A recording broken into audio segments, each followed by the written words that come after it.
यह कहानी है एक ऐसे समय की जब गैलेक्सी डर और आतंक के साए में जी रही थी।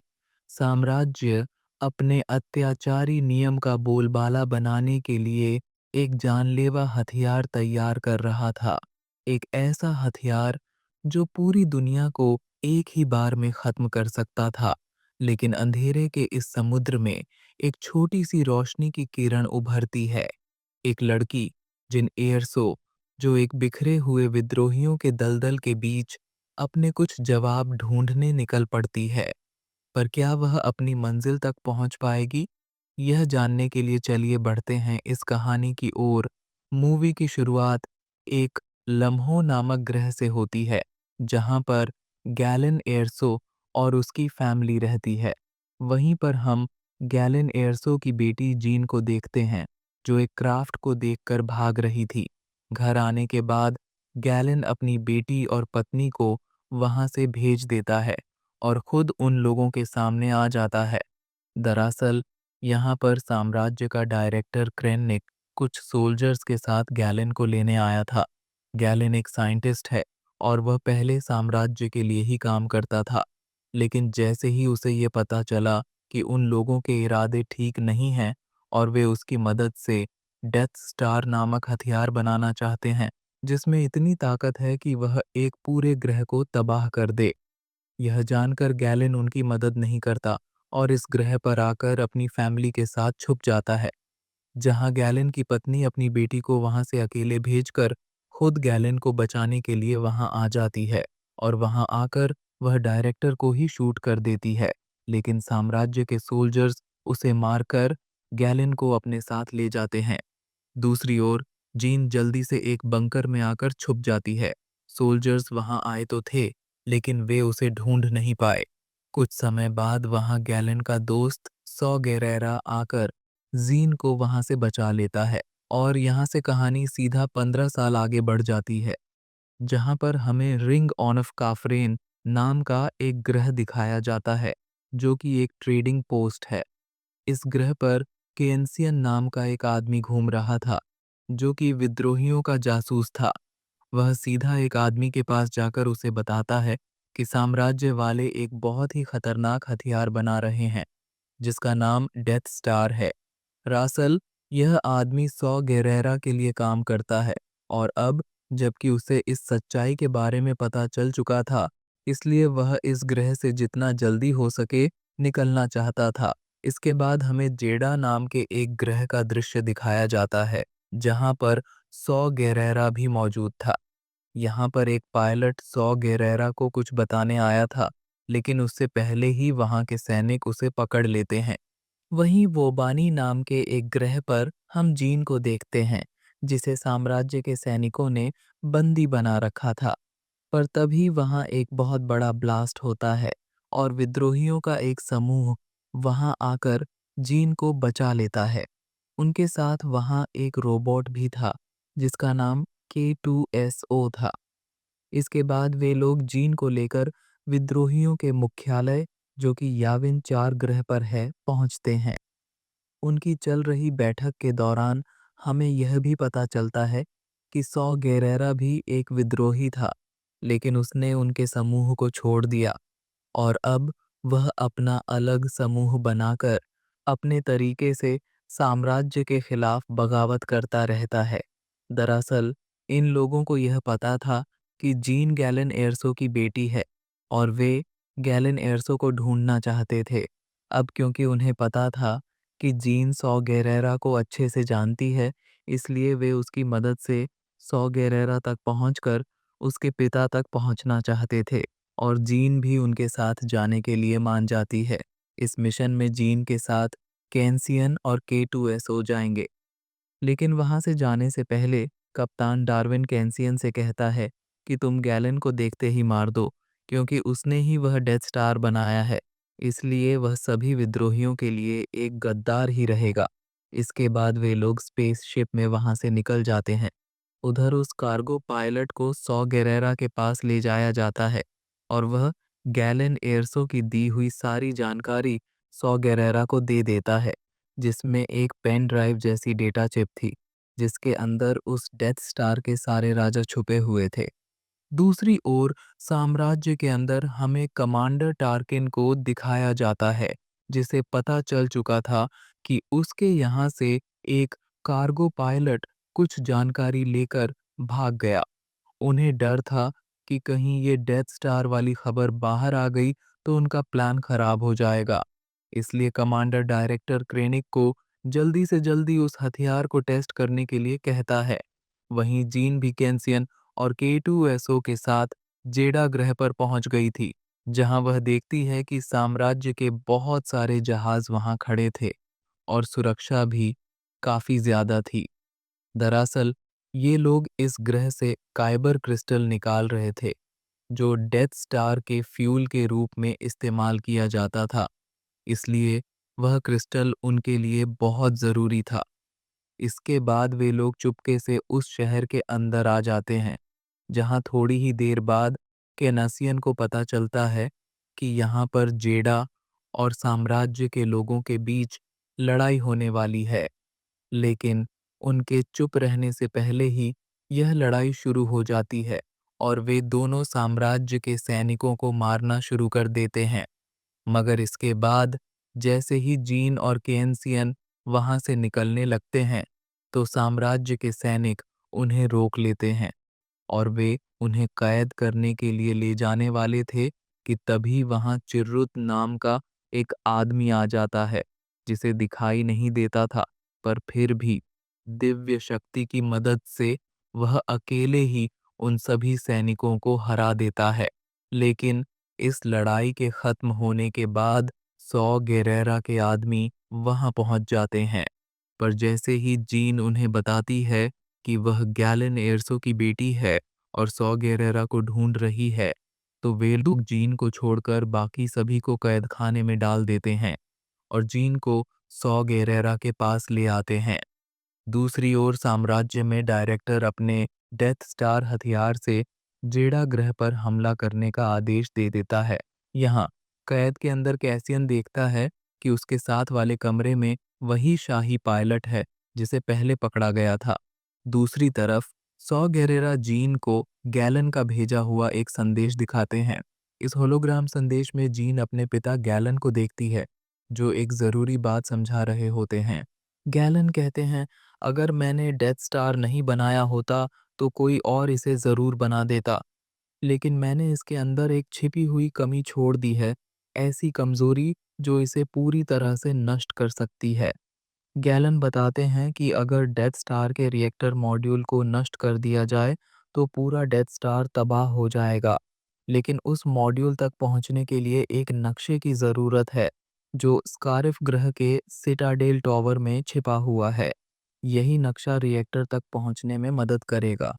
इतना कहकर होलोग्राम बंद हो जाता है। तभी एक और धमाका होता है। साम्राज्य वालों ने डेथ स्टार का उपयोग करते हुए जेडा पर एक भयानक हमला कर दिया है। इस मौके का फायदा उठाकर कैसियन और उसके साथ वह पायलट भी वहां से भाग निकले। जाते जाते कैसियन जीन के पास जाकर उसे जल्दी से चलने के लिए कहता है, क्योंकि अगर वे वहां से तुरंत नहीं निकले तो सब वहीं मारे जाएंगे। जीन सौ गेरेरा को भी साथ चलने के लिए कहती है, लेकिन वह मना कर देता है। इसके बाद सभी लोग जल्दी से अपनी शिप में बैठते हैं और जितनी जल्दी हो सके वहां से निकल जाते हैं। सौ गेरेरा इस पूरे मंजर को अपनी आंखों से देख रहा होता है और वहीं मारा जाता है। ऊपर साम्राज्य के लोग इस हमले से काफी खुश थे, क्योंकि उनका टेस्ट सफल रहा। डेथ स्टार अपनी पूरी क्षमता के साथ काम कर रहा था। उसी समय कमांडर टार्किन ने डायरेक्टर क्रेनिक को बताया कि वह पायलट एडू ग्रह से भेजा गया था, जहां गैलन अरसों काम कर रहे हैं। यह सुनकर डायरेक्टर तुरंत एडू की ओर रवाना हो गया। दूसरी तरफ बागी गुट को भी पता चल गया कि जेडा पूरी तरह तबाह हो चुका है। शिप में जीन ने सभी को बताया कि अगर वे डेथ स्टार के रिएक्टर में कुछ गड़बड़ी कर दें तो वह पूरी तरह नष्ट हो जाएगा। साथ ही अब उसे यह भी पता चल गया था कि उसके पिता एडू ग्रह पर हैं, इसलिए उन्होंने वहां जाने का प्लान बना लिया। उधर डायरेक्टर क्रेनिक भी एडू की तरफ बढ़ रहा था। एडू पहुंचने के बाद कैसियन और पायलट दोनों वहां के वैज्ञानिकों पर चुपचाप नजर रख रहे थे। तभी डायरेक्टर क्रेनिक भी वहां पहुंच गया। वहां पहुंचते ही उसने सभी वैज्ञानिकों से पूछा कि आखिर यहाँ की जानकारी बाहर सने भेजी। गुस्से में वह सभी वैज्ञानिकों को गोली मारने वाला था। तभी गैलन अरसो सामने आकर कबूल कर लेता है कि यह सब उसी ने किया है। ऊपर छुपा बैठा कैसियन गैलन पर गोली चलाने वाला था, लेकिन उसने खुद को रोक लिया और गोली नहीं चलाई। तभी वहां बागी गुट के लोग भी पहुंच गए और उन्होंने हमला करना शुरू कर दिया। जीन जैसे ही अपने पिता से मिली, उसी वक्त एक जोरदार धमाका हुआ, जिससे गैलन अरसो गंभीर रूप से घायल हो गए। इसी बीच डायरेक्टर क्रेनिक मौका देखकर वहां से भाग निकला। जीन तुरंत अपने पिता के पास दौड़कर गई। गैलन ने उसे वैसे ही स्टारडस्ट कहकर पुकारा, जैसा वो उसे बचपन में बुलाते थे, लेकिन इतना कहते ही उनकी मृत्यु हो गई। वहां लगातार गोलाबारी हो रही थी, इसलिए कैसियन ने जीन को पकड़कर शिप की तरफ ले गया। इतने में पायलट और K2SO एक शिप चुराकर वहां पहुंच गए और सभी लोग जल्दी से उस शिप में सवार हुए हो गए। शिप के अंदर जीन को पता चला कि कैसियन वहां उसके पिता को मारने के इरादे से आया था। हालांकि कैसियन ने उसे समझाया कि वह मारने जरूर गया था, लेकिन उसने ऐसा नहीं किया। इसके बाद सीन बदलता है और लॉर्ड वॉर्डर को दिखाया जाता है, जहां डायरेक्टर क्रेनिक उससे मिलने गया था। लॉर्ड वॉर्डर क्रेनिक पर काफी गुस्सा करता है, क्योंकि उसकी वजह से डेथ स्टार की सीक्रेट जानकारी लीक हो गई थी। वॉर्डर ने उसे इसे जल्द से जल्द ठीक करने का आदेश दिया। उधर बागियों की मीटिंग हो रही थी, जहां जीन सभी को डेथ स्टार की कमजोरी के बारे में बता रही थी, लेकिन वे लोग उसकी बात मानने को तैयार नहीं थे, क्योंकि जीन गैलन अरसो की बेटी थी और वे उसे भी अपने पिता की तरह समझ रहे थे। मीटिंग का नतीजा यह निकला कि बागी साम्राज्य पर हमला नहीं करेंगे। जीन मीटिंग के बाद बाहर आई और काफी परेशान थी कि अब क्या होगा। तभी कैसियन अपने कुछ साथियों के साथ वहां पहुंचा, जो उनकी इस लड़ाई में मदद करने को तैयार थे। यह देखकर जीन काफी खुश हो गई। सभी ने अपने हथियार तैयार किए और शिप में सवार हो गए। शिप का नाम रखा गया रोग वन। जब वे उस ग्रह पर पहुंचे तो देखा कि उसके चारों ओर सुरक्षा की एक बड़ी परत थी। अंदर जाने के लिए उन्हें एक सिक्योरिटी कोड की जरूरत थी, जिसे पायलट ने बता दिया, क्योंकि वह पहले साम्राज्य के लिए काम कर चुका था। सभी बहुत खुश थे कि उन्होंने सुरक्षा को चकमा दे दिया। अंदर जाते वक्त उन्होंने एक विशाल इमारत देखी, जो सिटाडेल टॉवर थी। उसी के अंदर वह नक्शा था जिसकी उन्हें तलाश थी। शिप लैंड करते ही एक अधिकारी और दो सैनिक उनकी शिप की जांच करने आए, लेकिन जीन और उसके साथियों ने उन्हें बेहोश कर उनके कपड़े पहन लिए, ताकि किसी को शक न हो। उनका प्लान यह था कि बाकी के साथी अलग-अलग जगहों पर फैलकर धमाके करेंगे, ताकि ऐसा लगे कि बागियों की संख्या बहुत ज्यादा है। उन्होंने ठीक वैसा ही किया। सभी अपनी अपनी लोकेशन पर जाकर बम लगाने लगे। इधर कैसियन, जीन और K2SO सिटाडेल टॉवर के अंदर गए। इसी बीच डायरेक्टर क्रेनिक भी वहां पहुंच गया। बाहर बागियों ने स्थिति को अपने नियंत्रण में ले लिया और अलग-अलग जगहों पर बम लगा दिए। सिटाडेल के अंदर K2SO ने एक अन्य रोबोट से जानकारी हासिल की, जिससे पता चला कि नक्शे तक पहुंचने के लिए उन्हें स्टॉर्म ट्रूपर्स का सामना करना होगा और उनके जिंदा बचने के बहुत कम मौके हैं। कैसियन ने बाहर बैठे अपने साथियों को बम फोड़ने का आदेश दिया, ताकि ज्यादा से ज्यादा स्टॉर्म ट्रूपर्स सिटाडेल टॉवर से बाहर निकल जाएं। जैसे ही ट्रूपर्स बाहर निकले, बाहर बैठे बागियों ने उन पर हमला करना शुरू कर दिया। उधर बाकी बचे हुए बागियों को भी पता चल गया कि उनके साथी स्कैरिफ पर जाकर युद्ध छेड़ चुके हैं। यह खबर मिलते ही उन्होंने अपनी बाकी सेना को भी स्कैरिफ की ओर रवाना कर दिया। इसके बाद सीन सिटाडेल टॉवर के अंदर बदलता है, जहां कैसियन और जीन ने वह चेंबर ढूंढ लिया था जिसमें सारी महत्वपूर्ण जानकारी रखी हुई थी। अब बस उन्हें उस नक्शे को खोज निकालना था। बाहर भीषण लड़ाई चल रही थी और तभी वहां की विशाल मशीनों ने बागियों पर हमला करना शुरू कर दिया। उन मशीनों से बचने के लिए बागी वहां से भागने लगे। इसी बीच बाकी बचे हुए बागी भी अपनी अपनी शिप लेकर स्कैरिफ पहुंच गए। कुछ बागी अंदर आने में कामयाब हो गए, लेकिन तभी साम्राज्य ने स्कैरिफ की शील्ड को बंद कर दिया, जिससे अब कोई अंदर या बाहर नहीं जा सकता था। अंदर कैसियन और जीन को भी यह बात पता चल गई थी कि बागी मदद के लिए पहुंच गए हैं, लेकिन वे खुश नहीं थे क्योंकि शील्ड बंद होने से अब सभी वहां फंस गए थे। K2SO ने सुझाव दिया कि वे उस नक्शे को किसी तरह ऊपर बागियों तक पहुंचा सकते हैं। बाहर उन बड़ी मशीनों ने बागियों को लगभग खत्म कर ही दिया था।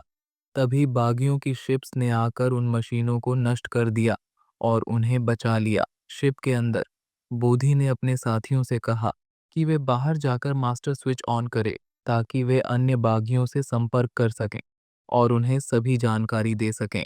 अंदर कैसियन और जीन अभी भी नक्शे की तलाश कर रहे थे। ऊपर बागी अपनी स्पेसशिप से लगातार हमले कर रहे थे, लेकिन सुरक्षा गार्ड पर इन हमलों का कोई असर नहीं हो रहा था। सिटाडेल टॉवर के अंदर कैसियन और जीन को वह नक्शा मिल गया जिसे उसके पिता ने स्टारडस्ट नाम दिया था। जीन इसे देखते ही समझ गई कि यही वह फाइल है। इतने में वहां और भी कई सैनिक पहुंच गए। बाहर K2SO उन सैनिकों को रोकने की पूरी कोशिश कर रहा था, लेकिन उनकी संख्या बहुत ज्यादा थी। सैनिकों ने K2SO पर हमला कर दिया और उसे डीएक्टिवेट कर दिया। K2SO के डीएक्टिवेट होने से चेंबर का सिस्टम भी बंद हो गया, जिसका मतलब था कि अब कैसियन और जीन को खुद ऊपर जाकर वह फाइल लेनी होगी। इतने में ही नीचे स्पेशल फोर्स आ जाती है, जो सभी बागियों को एक एक करके मारने शुरू कर देती है। इस वजह से जो भी उस हमले में बच गए थे, वे सभी एक जगह जाकर छिपने लगे। ऊपर कैसियन और जीन ने तय किया कि वे फाइल तक चढ़कर जाएंगे और ऊपर जाकर जीन उस नक्शे को निकाल भी लेती है। लेकिन तभी वहां डायरेक्टर क्रेरनिक आकर उन दोनों पर हमला कर देता है। कैसियन ने भी उस पर हमला किया, लेकिन क्रेरनिक ने कैसियन को नीचे गिरा दिया, जिससे जीन को लगता है कि वह मर गया है और वह अकेले ही ऊपर चढ़ने लगती है।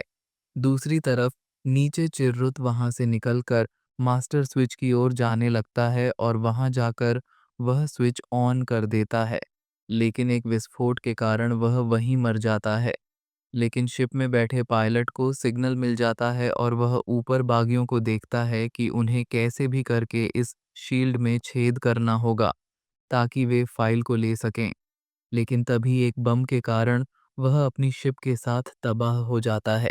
यह सब देखकर मेलबस को भी काफी गुस्सा आ जाता है और वह सभी सैनिकों को एक एक कर मारने शुरू कर देता है, लेकिन उसे भी वहां अपनी जान गंवानी पड़ती है।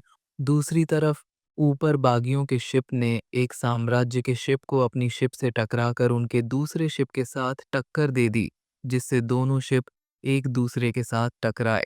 नीचे जीन ने भी ऊपर जाकर उस फाइल को सिटाडेल के सबसे ऊपर वाले डिवाइस में डाल दिया, लेकिन तभी एक शिप उस पर हमला कर देती है। जैसे ही जीन आगे बढ़ी, वहां डायरेक्टर क्रेरनिक भी आ जाता है। उसे यह पता चलता है कि जीन कोई और नहीं बल्कि गैलन एयरसो की बेटी है। वह उसे शूट करने ही वाला था, लेकिन पिज़्ज़ा 6 से आकर कैसियन ने उसे शूट कर दिया और मार डाला। ऊपर भी दोनों शिप वहां की एंट्रेंस पर गिर जाती हैं और वहां का शील्ड टूट जाता है और जीन ने भी सभी बागियों तक वह फाइल पहुंचा दी थी।